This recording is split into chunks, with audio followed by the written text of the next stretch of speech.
Alors vous me revoyez il y a 6 mois, criant sur tous les toits que j'étais célibataire, me pavanant, heureuse comme jamais, libre, sans mec, sans boulet aux pieds et sans inquiétude post-amoureuse. C'était l'après-premier confinement. Il faisait beau, il faisait chaud, les corps se croisaient dans les bars, le mot couvre-feu n'avait pas été utilisé depuis la Deuxième Guerre mondiale. Et les gens se faisaient la bise en disant « Ça va, tu vas pas faire chier pour un petit bisou. Chez nous, c'est 4. » Aujourd'hui, nous sommes en janvier 2021. Nous sortons d'un 2e confinement et nous nous apprêtons à rentrer dans un 3e reconfinement. Il fait 3 degrés dehors, les bars, les restaurants et les théâtres ouvriront je ne sais pas quand. Nous pouvons faire des apéros de 17h15 à 17h45 et je suis célibataire. Il y a une chose positive avec le désespoir, c'est qu'il crée la meilleure comédie. Il y a des célibataires dans la salle ce soir! Je veux dire, y a-t-il des célibataires qui regardent cette vidéo à l'heure de leur choix? Peut-être que c'est la nuit, peut-être que c'est le matin? I know, I feel you. Cette vidéo est en partenariat avec un objet qui m'a changé la vie en 2020 et qui changera peut-être la vôtre en 2021. Il s'agit de cet objet magnifique qui est le Scylla de Lelo. C'est un objet qui vous aidera peut-être à confronter la dure réalité du célibat ou au contraire à éviter la routine quand vous êtes en couple. Mais je vous parlerai de cet objet merveilleux un peu plus tard dans la vidéo. Bienvenue dans la vie de quelqu'un qui est célibataire en temps de pandémie. Le premier challenge quand tu es célibataire en général et surtout en temps de pandémie, c'est de repérer les célibataires. Étant donné qu'il est maintenant illégal de croiser des groupes de personnes et de repérer si les personnes qui te plaisent sont en couple ou non, il faut trouver d'autres moyens de repérer les célibataires. C'est comme ça. Il n'y a plus de groupe de personnes, ça n'existe plus. Il faut donc trouver des situations subtiles. La première solution, c'est Instagram. Pour ceux qui n'ont pas mon Instagram, je mets mon Instagram ici. C'est pas pour vous draguer, c'est juste parce que j'y fais des contenus très intéressants, c'est tout. Et s'il y a un truc que j'ai bien remarqué, Instagram est un bon repère de mecs mythos qui cachent qu'ils ont une meuf. Regardez le nombre d'influenceuses qui visibilisent leur mec, qui le mettent en valeur, versus le nombre d'influenceurs qui parlent de leur meuf. Ils le font pas. De temps en temps, on aperçoit le coude, la main d'une amie, d'une collaboratrice. Le statut de cette femme qui est là n'est jamais nommé. Il y a un mec qui me draguait de fou sur Instagram, qui m'a même envoyé une photo non sollicitée de son serpent. Et quelques mois plus tard, je vois une photo sur son Insta de lui avec clairement sa meuf, avec marqué « 3 ans d'amour avec toi, ma chérie, je n'aurais jamais cru pouvoir être aussi heureux. » T'es sûr hein? Quand t'avais la bite en l'air, t'avais l'air assez heureux quand même. Deuxième option pour rencontrer quelqu'un dans la vraie vie. C'est-à-dire dehors, dans le monde hostile, plein de virus. Et ça sous-entend rencontrer quelqu'un masqué. Quel enfer! Moi, je suis quelqu'un qui d'habitude sourit énormément pour encourager les gens à parler avec moi, les hommes comme les femmes, etc. Je suis quelqu'un qui est très expressif avec la bouche. Et en ce moment, c'est comme si mon corps avait enregistré qu'on ne voit pas ma bouche quand je suis en extérieur. Et donc, je communique un maximum avec les yeux. Mais il n'y a pas 10 000 façons de communiquer avec ses yeux, en fait. Tu peux écarquiller les yeux, les plisser, ou faire des clins d'œil. C'est bien parce que quand tu fais des clins d'œil comme ça, on voit pas ta bouche. On voit pas que t'as l'air d'une vieille trentenaire, en fait. Dégoûtée. Je n'ai jamais fait autant de clins d'œil de ma vie. Je fais 50 clins d'œil par jour pour communiquer et pour séduire du coup. Quand je vais acheter du fromage, quand on me tire la porte, quand on me dit « On prend pas la carte bleue, vous savez pas lire ?» Ça détend l'atmosphère. Si bien que je pense qu'un jour, si on a le droit de sortir sans les masques, je passerai ma vie à faire des clins d'œil. Bonjour? Une livre de pommes de terre s'il vous plaît. Ouais, une livre et demie. Ok, ça marche. Oui, je vais prendre des carottes aussi. Ouais, s'il vous plaît. Sans les fans. Merci beaucoup. Ah, j'ai pas la monnaie par contre. D'accord. Vous prenez pas la carte bleue. Pas de soucis. Ah! Et enfin, une troisième option pour rencontrer des gens célibataires, les applications de rencontres. Toutes mes approches se font par écrit. La discrimination, pour ceux qui ne savent pas écrire, c'est coup dur. Moi, je ne peux pas être excitée par quelqu'un qui écrit comme un pied de patate. Pied de patate. J'arrive même pas à le dire. Tellement ça m'énerve. Essayez de vous souvenir de vos rencontres à l'époque. On pouvait pas savoir s'ils ne savaient pas écrire. Parce que les fautes d'orthographe, ça s'entend pas. Ils croient tout savoir. Mais c'est nous qui avons raison. Toi et moi. Je crois que je suis en train de tomber amoureuse.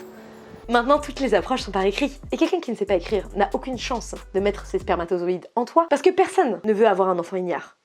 De nos jours, les premières rencontres se passent bien trop souvent comme ça. Ils croient, ils savent tout. Ils croient, ouais. Ils croient tout savoir, ouais. Non, ils croient. Ils croient, ils savent tout. Mais c'est nous qui avons raison. Toi puis moi. Je crois que je vais te laisser en vue. Hein? Désolée. Mais pourquoi que tu pars? Hé!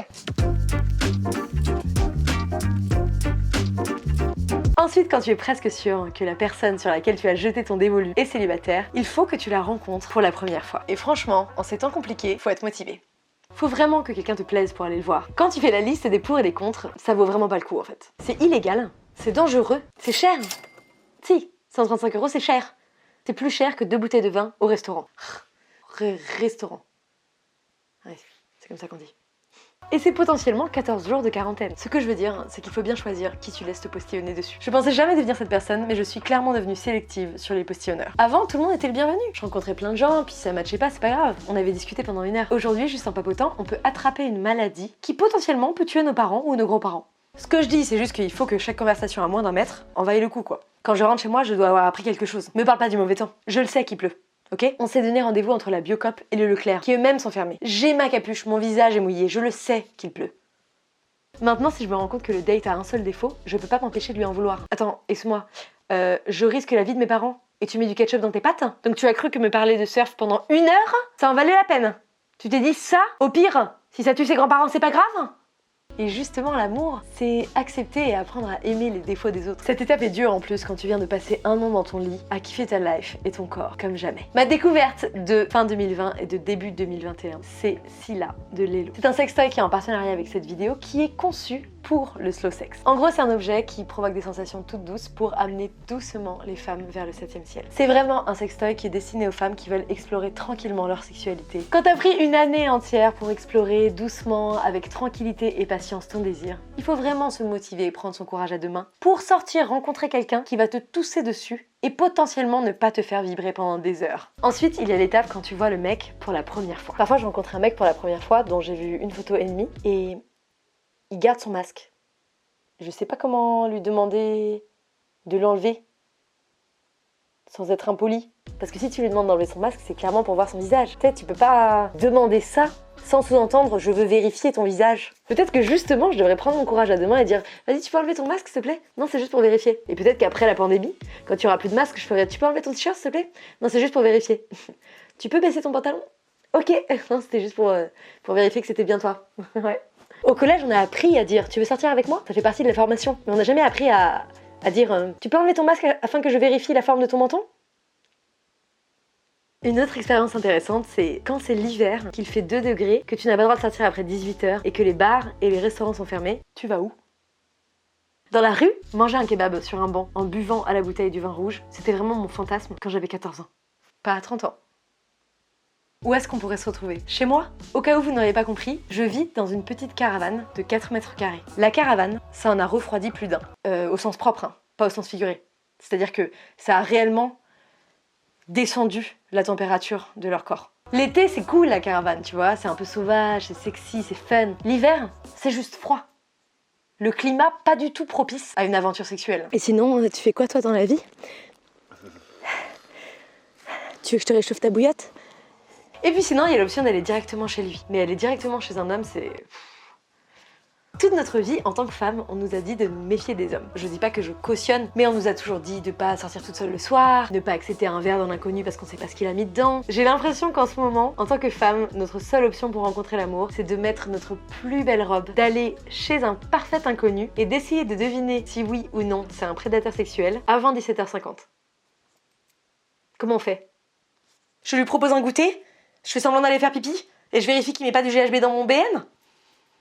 Pour nous, c'est vraiment une prise de risque d'aller chez un mec avant 18 h parce que après 18 h, si tu veux partir, tu risques vraiment de se faire arrêter après avoir bu 2 verres de vin au volant de ta voiture pendant le couvre-feu. Donc si t'es chez un mec et que tu lui dis bah je vais rentrer chez moi, t'es vraiment en train de lui dire je préfère me prendre 135 € d'amende, perdre mon permis et aller en prison plutôt que de passer la nuit avec toi. Mais c'était sympa.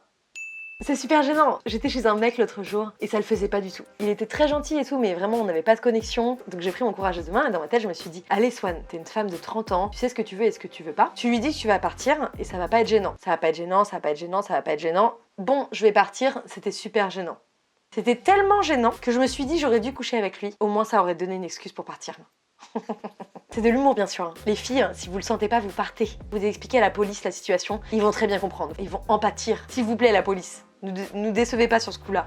Le problème avec les gens que je rencontre en ce moment, c'est que je les rencontre chez eux. Donc je suis obligée d'observer leur mode de vie avant même d'avoir envie de les embrasser. Avant, on jugeait sur le regard, sur l'odeur, sur le tactile. Et maintenant, je suis obligée de checker l'appartement, quoi.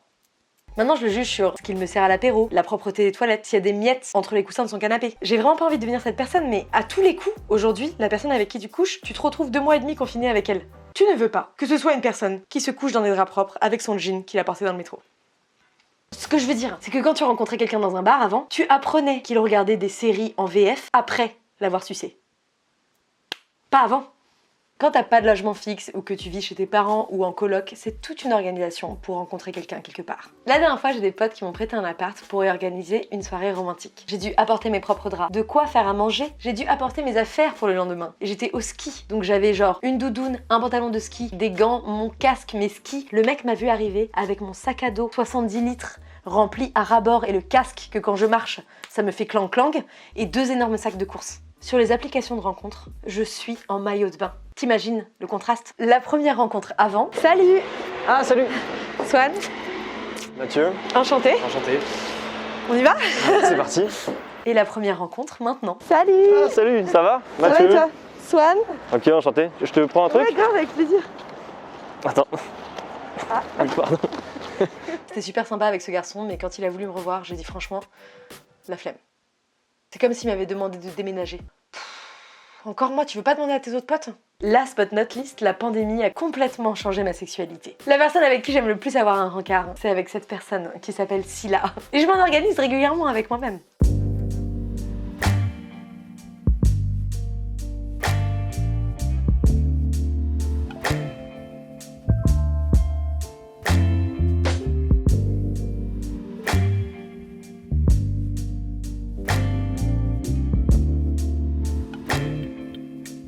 Ce qui est bien, c'est que je me suis tellement découverte avec les objets de Lelo que ça duplique mon plaisir même quand je suis avec un amant. Avant, c'était un peu soit l'un soit l'autre, et maintenant c'est soit l'un,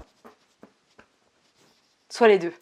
Mais il n'y a plus d'options sans l'un. Mon rapport au temps aussi a changé. Avant, on faisait l'amour avant d'aller au travail, entre 2 soirées, avant d'aller au spectacle. Maintenant, on est tout le temps chez nous. Je sais qu'il y a des gens qui sont en galère et qui ont leurs enfants à la maison, et je pense à vous très très fort. Mais moi, je n'ai jamais eu autant de temps chez moi, en intérieur. Maintenant, on a de longues semaines pour découvrir ce qu'on aime au lit, d'abord seul, puis à 2. Ou à 3 ou à 4, enfin je veux dire, ça me regarde pas, c'est pas la question. Et avec l'exploration de sextoys comme le Scylla, et maintenant je n'envisage plus de faire l'amour sans jouir. C'est juste hors de question.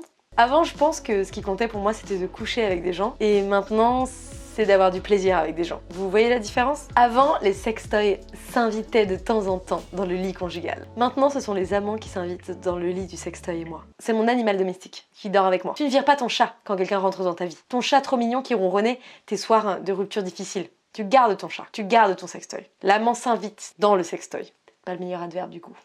La dernière fois, il y a un mec qui m'a dit « c'est moi ton sextoy ». Bah alors déjà, quelle arrogance! Et en plus, aucun rapport. Ça vient juste s'ajouter à la joie de partager avec l'autre. En ce moment, c'est grave la merde et on a beaucoup trop de temps. C'est l'occasion de respirer, de prendre le temps et d'apprendre à faire vibrer son corps. Si vous voulez avoir des renseignements sur le Scylla, je vous mets le lien en description de la vidéo. Si vous voulez profiter de cette période pour vous recentrer, ou alors si vous voulez l'offrir à votre partenaire, si vous voulez qu'elle apprenne à se centrer sur son plaisir. Quoi qu'il arrive, j'essaie de rester positive et de trouver des points positifs entre les gens que je rencontre et moi. Ça donne parfois des situations un peu pathétiques. Toi, tu prends des antidépresseurs pour mieux dormir la nuit?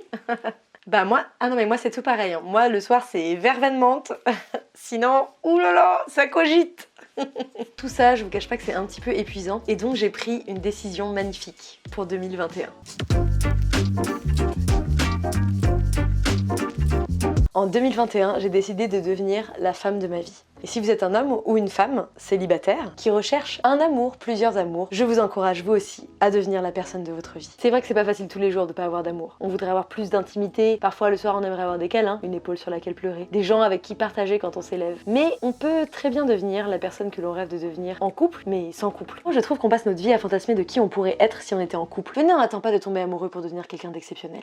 Moi personnellement, je travaille à devenir une personne plus patiente, plus intègre, plus ambitieuse à chacun de mes projets. Et ça peut inspirer des milliers de personnes, mais aussi tout simplement des gens que je croise sur des applications de rencontres. Oui, mais aussi au supermarché, au marché, sur des chantiers. C'est pas comme si on pouvait pas se rendre utile, surtout aujourd'hui. Pour moi et pour tous les gens que je croise, et non pas pour le futur homme de ma vie, j'ai décidé d'être un soleil. En ayant un comportement incroyable, on a tous le pouvoir de changer la vie des gens qu'il y a autour de nous. Il y a des profs qui ont changé votre vie, il y a des amis qui ont changé votre vie, il y a des rencontres. Il n'y a pas que l'amour amoureux qui permet de changer quelqu'un. Vous avez déjà le pouvoir de changer la vie d'énormément de personnes. Vous n'avez pas besoin de quelqu'un qui est fou amoureux de vous pour ça. La vie, c'est vraiment une chance de fou, quoi, avec ou sans couple. Tout ça pour vous dire que si vous aussi vous avez envie d'être un soleil pour les autres, si vous êtes un homme ou une femme, ça m'intéresse. Vous pouvez venir sur mon Instagram, je le mets ici, et le 12 février 2021 à 20h, je vais organiser des espèces de rencontres, de dates en live sur mon Instagram. Vous pourrez m'appeler, je vous poserai des questions, vous me poserez des questions. On fera comme si c'était un speed dating des années 90, ça va être rigolo quoi. Je vais pas vous noter ni rien sur des critères, je vais complètement vous noter sur des critères. Vous m'appelez puis vous essayez de me convaincre de sortir avec vous. Et si vous voulez assister, juste regarder des gens essayer d'être un soleil pour moi, n'hésitez pas à venir. Le thème, ça sera la luminosité, ça sera le soleil, ça sera inspirer les gens. Il faut que je puisse me projeter avec vous et que je me dise, est-ce que cette personne va me tirer vers le haut? C'est pas très compliqué parce que je mesure 1m53. Merci à tous d'avoir regardé cette vidéo, n'hésitez pas à vous abonner à cette chaîne. Et si vous voulez que je vous rencontre dans la vraie vie, n'hésitez pas à remplir un formulaire que je vous mets en description ici pour participer à une vidéo que je fais sur cette chaîne. C'est ma deuxième chaîne, elle s'appelle Vers chez vous et c'est une chaîne dans laquelle je me rends chez vous, les abonnés, pour vous rencontrer et vous aider à mettre en place des initiatives écologiques. Que vous n'y connaissiez rien en écologie ou que vous soyez à fond dedans, que vous ayez énormément de compétences ou pas, l'objectif de cette chaîne c'est de partager des choses avec vous et de construire des choses utiles pour votre quotidien et pour la planète. Et allez voir cette chaîne parce que c'est vraiment chouette, surtout en temps de confinement. Vous savez pas quoi faire, vous vous ennuyez, vous vous sentez inutile. N'hésitez pas à changer le monde, quoi. Et par le rayonnement et par la fabrication de trucs soi-même, quoi. C'est Tinder qui a sonné. C'est super comme conclusion.